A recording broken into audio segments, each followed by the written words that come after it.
بسم اللہ الرحمن الرحیم۔ آج میں جس دعا کا ذکر کر رہا ہوں، اگر اس دعا کو ہم روزانہ پابندی کے ساتھ صبح کے وقت میں یعنی فجر کے وقت میں اگر اس دعا کو کم از کم 5 دفعہ پڑھ لیں، 3 سے 5 دفعہ، تو امید ہے کہ اللہ رب العزت ہمیں 5 مہلک بیماریوں سے نجات عطا فرمائیں گے اور اس سے محفوظ فرمائیں گے۔ وہ 5 مہلک بیماریاں کون سی ہیں؟ فالج، برس، جذام، اندھا پن، جنون۔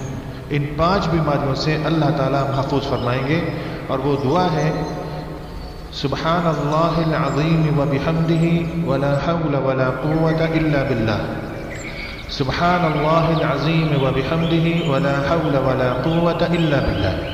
اگر اس دعا کو روزانہ ہم پابندی کے ساتھ فجر کے وقت میں 5 دفعہ پڑھیں گے، اللہ تعالیٰ ہماری حفاظت فرمائیں گے۔ اللہ تعالیٰ ہم سب کو ہر قسم کی مہلک بیماریوں سے محفوظ فرمائیں۔